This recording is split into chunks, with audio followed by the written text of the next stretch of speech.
છોટાઉદેપુર જિલ્લામાં આમ આદમી પાર્ટી માટે ચોંકાવનારા સમાચાર સામે આવ્યા છે, જેમાં એક આપ નેતાએ બીજા આપ નેતા પર હુમલો કર્યાના આક્ષેપો થયા છે। આ મામલે આમ આદમી પાર્ટીના જિલ્લા પંચાયતના સદસ્ય રાજેશ રાઠવાની પોલીસે ધરપકડ કરી છે।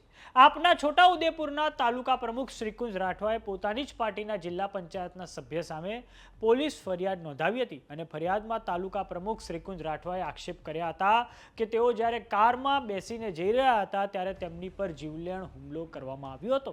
તો આવો જાણીએ સમાચાર વિસ્તારથી। નમસ્કાર, જમાવટ સાથે હું છું પાર।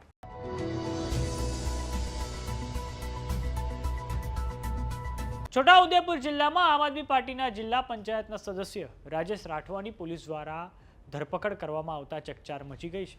આમ આદમી પાર્ટીના જ તાલુકા પ્રમુખ શ્રીકુંજ રાઠવા ઉપર હિંસક હુમલો કરવાના ગુનામાં પોલીસ દ્વારા હવે આપના ફાયર બ્રાન્ડ યુવા નેતા અને જિલ્લા પંચાયતના સદસ્ય રાજેશ રાઠવાની ધરપકડ કરવામાં આવતા ભારે વિવાદ સર્જાયો છે।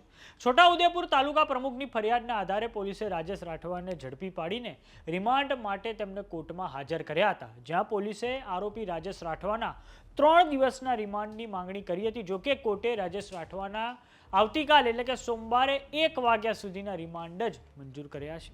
આ હુમલામાં ભોગ બનનાર શ્રીકુંજ રાઠવા દ્વારા પોલીસ સ્ટેશનમાં ફરિયાદ નોંધાવવામાં આવી છે કે જિલ્લા પંચાયતના સદસ્ય રાજેશ રાઠવા સહિત કુલ 12 વ્યક્તિઓના ટોળાએ એક સમ થઈને હુમલો કર્યો હતો। આ સમગ્ર મામલે હવે પોલીસ અધિકારીની પ્રતિક્રિયા પણ સામે આવી છે, જેમાં તેમના દ્વારા કહેવામાં આવ્યું છે કે રાજેશ રાઠવાની સામે બીએનએસની કલમ 109 સબક્લોઝ 1, 115 સબક્લોઝ 2, 189 સબક્લોઝ 2 અને જીપેકની કલમ અંતર્ગત ગુનો નોંધાયો છે। આ સમગ્ર ઘટનામાં અન્ય આરોપીઓની અટક કરવાની બાકી છે। આ ઉપરાંત રાજેશ રાઠવા પાસે જે મુદ્દામાલ મળી આવ્યો છે તેને ઝડપી પાડવામાં આવ્યો છે। આ પછી રાજેશ રાઠવાના 3 દિવસના રિમાન્ડ માંગવામાં આવતા હવે તેમના સોમવારે બપોરે 1 વાગ્યા સુધીના રિમાન્ડ કોર્ટ દ્વારા મંજૂર કરવામાં આવ્યા છે અને હાલમાં સમગ્ર મામલે તપાસ ચાલુ છે। તો આવો સાંભળીએ છોટાઉદેપુરથી પોલીસે શું પ્રતિક્રિયા આપી છે। આજ રોજ છોટાઉદેપુર પોલીસ સ્ટેશન ગુના રજિસ્ટર નંબર 648/2026 બીએનએસ ની કલમ 109(1), 115(2), 162, 189(2), જીપીએક 135 મુજબના ગુનાના આરોપી રાજેશભાઈ વીરસિંહભાઈ રાઠવાને કલાક 11:35 આજે ધોરણસર કાયદેસર અટક કરવામાં આવી છે અને એમના ઓલરેડી બીજા 12 આરોપી તથા નંબર પ્લેટ વગરની બ્રેઝા ગાડી, બોલેરો ગાડી તથા મારક જે હથિયારો સાથે જે ગુનો દાખલ કર્યો હતો જે તે સમયે તે બધું રિકવર કરવાનું બાકી હોય, બીજા આરોપીની પણ અટક કરવાની બાકી હોય, તેમના 3 દિવસના રિમાન્ડ નામદાર કોર્ટમાં માંગતા આજે તેમને આજથી સોમવાર 1 વાગ્યા સુધીના રિમાન્ડ મળેલ છે।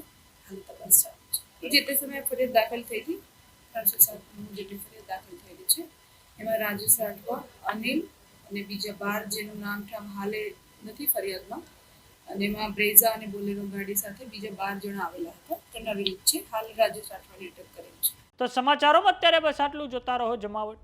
જો તમે અમને યુટ્યુબ પર જોઈ રહ્યા તો સબસ્ક્રાઇબ કરો, જો તમે અમને ફેસબુક પર જોઈ રહ્યા તો ફોલો કરો, વોટ્સએપ ચેનલને જોઈન કરવાનું ન ભૂલતા। નમસ્કાર।